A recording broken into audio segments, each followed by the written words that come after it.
So here's the deal. My wife, whom I'll refer to as M, cheated on me with a so-called friend of mine. Let's call him J for the sake of the story. Let me give you a bit of background. We met when I was 22 at a friend's wedding. She happened to be a close friend of the bride, while I was friends with the groom. The seating arrangement at the wedding was cleverly designed to bring us together. When I first laid eyes on her, I was completely blown away by her beauty. As we sat down and started talking, we quickly discovered that we had a lot in common. It felt like an instant connection. We chatted, enjoyed our dinner, and later hit the dance floor. We danced and drank throughout the night, and at one point, we ended up sharing a passionate kiss right there in the middle of the dance floor.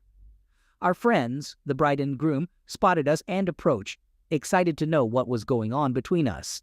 They were playing matchmakers, you see.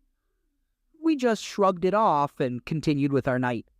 We didn't exchange numbers that night, but about a week later I received a text from her asking me out. The bride had given her my number. I happily said yes, and that's how our relationship began. Overall, our relationship was great. We had minor arguments here and there, but nothing too serious. We never really fought. Eventually, after about 2 years of dating, I proposed to her, and less than a year later, we were married.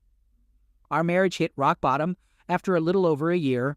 As our first anniversary approached, I started noticing some things that bothered me. She became more protective of her phone, started having girls' nights more often, and our bed life was almost non-existent. I brought up these concerns multiple times, but she dismissed them, telling me that I was just being insecure. It felt like she didn't care about my feelings or the effort I was making to communicate with her. As a result, I became more distant. I stopped giving her a goodbye kiss before leaving for work, and our conversations became minimal, unless it was something important. One night while she was sleeping, I couldn't resist the urge to check her phone and laptop. I skimmed through her texts, emails, and messenger apps, but found nothing incriminating. Based on stories I had read, I decided to search her car as well. I took her keys and discovered a second phone. In that moment, I knew exactly what was going on.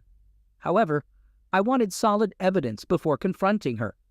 I didn't want her to come up with excuses like it only happened once, or any other foolish explanations. I went through the phone and discovered only one specific number. I read through every message, connected the phone to my computer, and printed out all the messages and photos. That night, I dedicated my time to researching divorce lawyers from my home office. I spent hours reading lawyers' biographies and finally found one I liked. I emailed him, but since it was a Saturday, he wasn't available at the office. Curiosity got the best of me, and I wanted to know who the guy behind the number was. I grabbed my phone and typed in the number, pretending to be from Spectrum, as most people have Spectrum. To my surprise, Jay's contact popped up. It took me a moment to connect the dots, but when I did, I completely lost it. I started yelling and cursing in my office. My wife heard the commotion and opened the door to check on me, but I immediately told her to get out. She closed the door and went to our room. I'd never cursed at my wife or raised my voice like that before. I remained in my office for the entire day, silently seething and glaring at the wall. Feeling the need for a drink, I called one of my friends from the wedding, the groom, and asked if he would join me. He sensed something was wrong in my voice and asked if I was okay. I admitted that I wasn't and that I really needed a drink. Without saying much, I gathered all the printed materials and headed to the bar. I got to the bar before my friend T arrived and wasted no time ordering 4 shots of Jack Daniels and a beer. By the time T showed up, I was downing my last shot. He immediately asked me what was going on, and I didn't hold back. I told him straight up that M was cheating on me. T expressed sympathy, and I asked if he wanted to know who she was cheating with. When I revealed it was Jay, T visibly got irritated. It turns out T was the one who introduced me to Jay, but all he could say was sorry repeatedly. Jay and I were never super close, just friendly whenever we bumped into each other at gatherings. I asked T not to mention this to anyone since I just found out and hadn't even talked to M or a lawyer yet. I specifically requested him not to tell his wife, and if she asked about me, to say I was having work problems. T agreed, and we spent the rest of the night drinking and talking. Eventually, around 3 a.m., I called an Uber and headed home. It was the first time I'd checked my phone since calling T, and I saw missed calls and numerous texts from M asking where I was, when I would be home, and if I was okay. When I got home, she was asleep on the couch. Without saying a word, I went straight to our bedroom and went to sleep. The next morning, she was in bed with me, so I quickly got dressed and left the house. I went to pick up my car and headed to my office, immersing myself in work for the entire day. I returned home around 10 p.m., and to my surprise, my wife was there to greet me. She mentioned she had made dinner for me and asked if I wanted her to heat it up. I declined her offer and went straight to bed. Shortly after, she followed me and started asking what was wrong with me. I told her to leave me alone and let me sleep. Despite my request, she continued pestering me until I reached my breaking point and yelled at her to stop and go away. The next morning, I received an email from the lawyer requesting a meeting later in the day. I confirmed the appointment and prepared for my day. As I headed downstairs to leave, I noticed that M had prepared breakfast and wanted to talk. I took a small plate of food and sat down. She began discussing how I had been acting differently and went on and on about the changes she noticed. She wanted to know why, so I simply told her that work had been extremely stressful and that it would soon be over. I finished eating and informed her that I had to go. I went to my office and counted down the minutes until it was time to meet with the lawyer. Before leaving, I told my assistant that I was going out to lunch with a client, since my wife would occasionally call my workplace, and then I left. The meeting with the lawyer went smoothly, and I provided him with all the evidence I had gathered on my wife. He expressed his sympathy for the situation and mentioned that we live in an at-fault state, meaning my wife would have no claim on most of my money. I hadn't even considered that, as my main focus was divorcing her as soon as possible. The lawyer asked if he could keep the evidence, but I preferred him to make copies instead. I hadn't revealed to my wife that I knew about everything yet, and I didn't want to hear her excuses. The lawyer agreed and had his assistant make the copies. I inquired about when my wife would be served with the divorce papers, and he informed me it would take about 2 weeks. I thanked him and left his office. When I returned home, I intended to confront my wife, but she wasn't there. So I called her, but she didn't answer. I tried calling again, but still no response. In frustration, I sent her a text saying, "I don't give a damn if you're with Jay right now. Get home. We need to talk." Surprisingly, she called me back within a minute, asking what I was talking about. I simply told her to come home immediately. About 15 minutes later, she finally arrived. I looked at her and sarcastically commented, "Wow, it took you about 15 minutes. Funny, that's roughly the same distance between here and Jay's place, isn't it?" She stared at me in disbelief, and I gave her a moment to collect herself. However, she continued looking at me without saying anything, so I bluntly said, "Well, seems like you have nothing to say." She attempted to deny and gaslight me, and I allowed her to carry on. She became increasingly agitated and started insulting me. I slammed my fist on the table to silence her and pulled out all the evidence I had gathered on her. I showed her the stack of papers and said, "Look at all these things I've collected about you." Then I went through each printout one by one. She pleaded with me to stop and started crying. She tried to apologize and told me she loved me. I replied, "Honey, what happened to that energy you had just a minute ago when you were busy degrading and insulting me?" She attempted to hug me and express how sorry she was, but I held out my hand and told her not to touch me. She suggested that I go to the bedroom and do whatever I want. I looked deeply into her eyes and said, "Sweetheart, I will never touch you again, and you know who else has these photos and messages? My lawyer. I'm divorcing you. Now pack a bag, gather your clothes, and get the hell out of my house." That was 3 days ago, and I haven't heard from her since. I made an appointment with my doctor to get tested for STDs in 2 days. Then I reached out to my father and some friends who offered support and advice. I declined their help since I have everything under control. Next, I contacted her family. I thanked her parents for welcoming me into their family, but informed them that M and I are getting divorced. I also mentioned that I would miss them, although I was relieved to be free from their suffocating presence. I told them to ask if they had any questions. While waiting for their response, I messaged M's sister, which was difficult because we were good friends, and I knew this would mess up that friendship. I apologized and let her know about the divorce, expressing gratitude for her acceptance and offering my support. Her parents eventually responded, expressing sorrow and asking why M hadn't informed them. I explained that M had been having an affair for at least a year, possibly even before our wedding, and suggested they reach out to her since she had left the house. They agreed to contact her and apologized for her actions. After dealing with her family, I approached Jay's fiancée. Surprisingly, it wasn't as difficult as I thought. I texted her and asked if we could meet for coffee.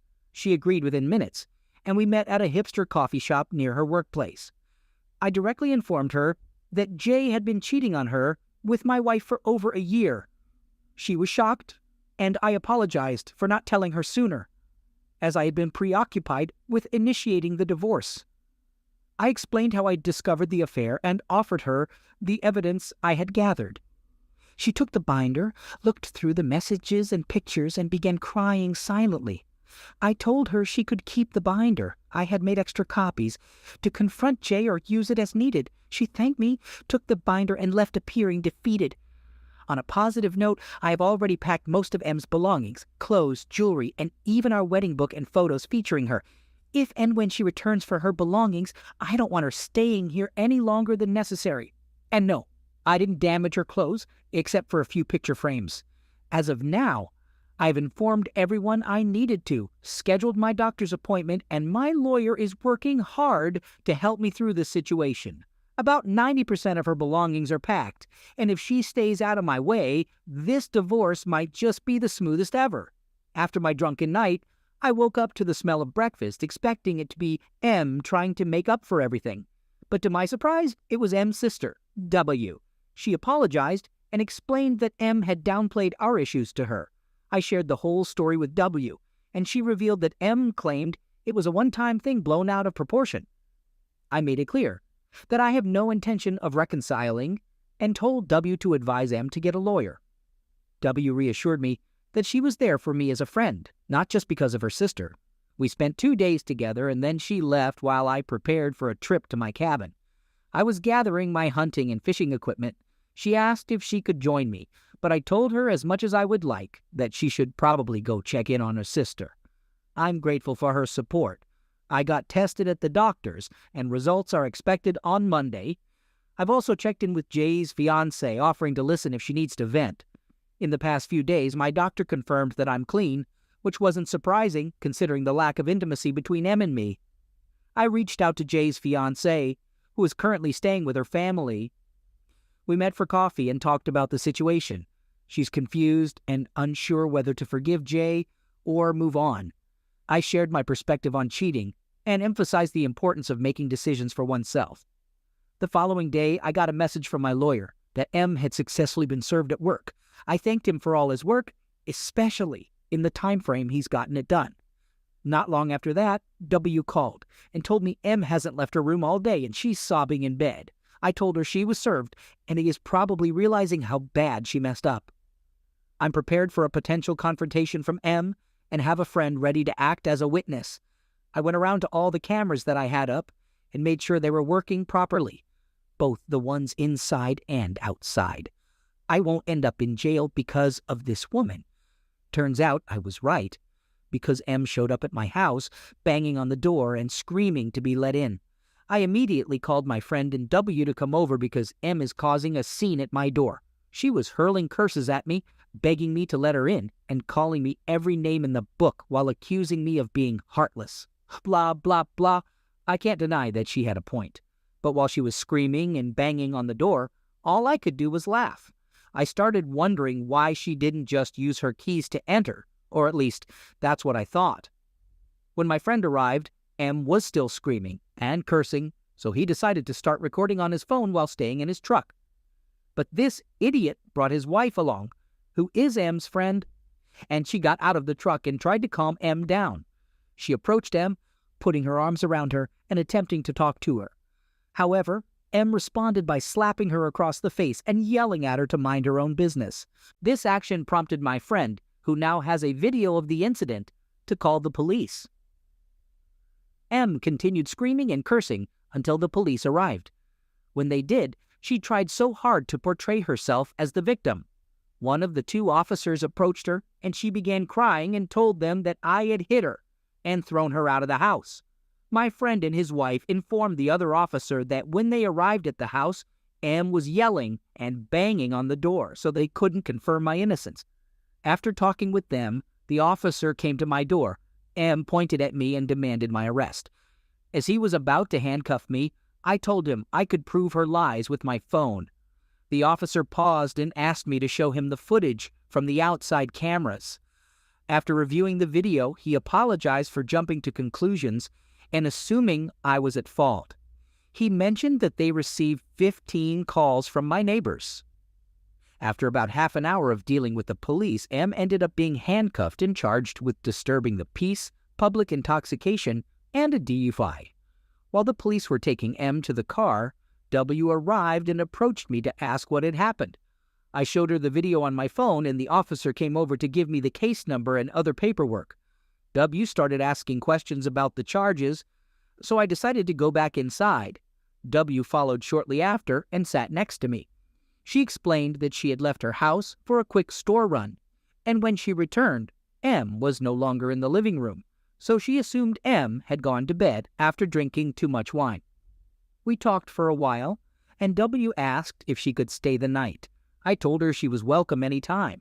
W mentioned that M had to spend the night in jail, reason unknown to me, but could be bailed out in the morning. She called her parents when I went back inside to inform them about the situation and to see if they could help with M's bail, as W didn't have enough money. We had a beer together and eventually went to bed. When I woke up the next morning, W had already left to meet with her parents. Update. I haven't heard from M since that night, but her lawyer reached out to mine, informing him that he'll be representing her. Finally, we can start the legal process. I also got in touch with Jay's fiancée to get updates on her situation. We exchanged text messages, and she told me she kicked Jay out of her house. Her father and brother packed up his belongings and dropped them off at his place. She mentioned that her dad and brother wanted to confront him physically, but she asked them not to and expressed her desire to move on and leave it all behind. She thanked me for checking on her and assured me that her close friends are supporting her when she needs them. On Friday, as soon as I finished work, I hurried home with the intention of heading to my cabin for the weekend. When I got there, Bubby was in my driveway. She needed to collect her sister's belongings and had a list of items my wife wanted. I quickly went through the list and realized everything was either already packed in a box or waiting in the garage to be picked up. I informed W that I wouldn't be handling or transporting anything from inside the house because I didn't want to be held responsible if M accused me of damaging her things. I assured her that I would cover the cost of hiring a moving company to handle the packing and transportation, as I needed to focus on going to my cabin and didn't have the time to deal with M's belongings. She thought it was a great idea and wished me a fun time. She grabbed a box of M's clothes and put it in her car. Then she turned to me and asked if she could join me this time. I replied, "Sure, why don't you go back home, drop off the box, and pack a bag for yourself?"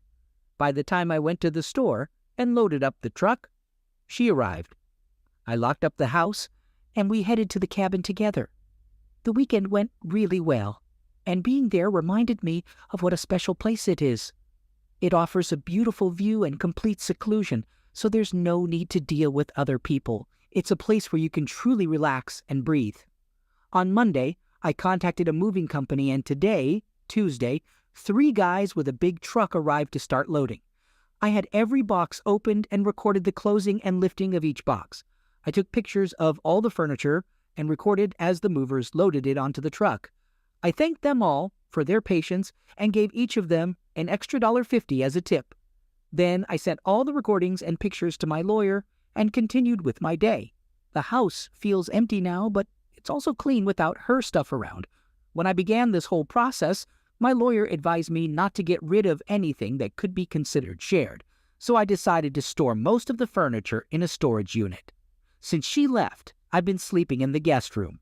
Up until now, I've been buying new furniture, and I'll probably keep most of it in the garage now that I have the space. Even if I win the house in the divorce, I won't be keeping it because it holds too many painful memories. A few days after the movers took her things, M's lawyer sent my lawyer some paperwork claiming that I damaged her belongings and demanding $1,500 from me or threatening to take me to court. In response, my lawyer sent her lawyer all the videos and pictures, asking for specific evidence of the damages she claimed. My lawyer said that this only shows the judge how unstable she is, and although it might be a hassle now, it will be strong evidence in court. It seems like her lawyer underestimated how thorough I am in documenting everything. When I discovered my wife's affair, I stumbled upon this page and read countless horror stories of what other people, ex-spouses, did to them. I am determined not to become another one of those stories. I've prepared myself for almost any situation and any false accusation she might make. I wouldn't put anything past her at this point. M calls me every other day, but I never answer. If she leaves a voicemail, I don't even bother listening to it. I just forward it to my lawyer, and every time I send something to my lawyer, he always says, "Your lawyer's dream come true. You follow my advice, and you've gathered a ton of evidence on your own. I've never had a client do so well." I'm not making it up. He says that every single time. But you know what? It puts a smile on my face every time. It's reassuring to hear from him that I'm doing everything right. It makes me feel a little better about this whole messed up situation. Around 2 or maybe 3 weeks ago, my lawyer informed me that we had enough evidence to really corner her, and if that failed, it would still work in our favor for trying. So, we set up a meeting, which took place a week ago, at a neutral lawyer's office. Before the meeting, he advised me not to react to anything M might say, because everything we do or say would be recorded and reviewed by a judge if it went to court. We arrived early in the morning and entered the office, and to my surprise, she was already there, waiting with her lawyer. The lawyers exchanged greetings, while M and I sat there in silence, waiting to see what would unfold. M's lawyer began by asking what we were willing to offer. My lawyer scoffed and said, "Considering the overwhelming evidence of infidelity and M's inappropriate behavior, the best we can offer is half of the selling price of the house and half of the savings account. That's more than what any judge would likely grant you. Essentially, you'll leave the marriage with what you came into it with." Then he stared directly at M and stated, "If you choose to go to court, I will present every message and make you read them out loud. I'll also display every photo for everyone to see, with appropriate censorship, though that wasn't mentioned at the time, and I'll have you describe in detail what you were doing in each photo. Furthermore, I'll bring up your recent charges and play the video that was recorded that night." M began to cry as she looked at me, asking if there was anything she could do to make things right. I replied, "You've been cheating on me even before our wedding. I can only prove a few weeks prior to the wedding, but I suspect it went on for much longer. There is absolutely nothing you could possibly do to make me forget or forgive you for what you've done. Just sign the papers. It's more than you deserve, and I want to put an end to this whole charade that you created." She cried loudly and uncontrollably for 15 minutes, excusing herself to the restroom. When she returned, she was still in tears, but managed to sign the papers and left shortly after. So in about a month, all the necessary paperwork will be filed, and the only thing left for me to do is sell the house. I don't anticipate anything else happening, but I could be mistaken, and if something does come up, I'll keep you informed. However, this will likely be my final post. Once again, thank you all, and I hope that my story has been helpful to at least one person out there.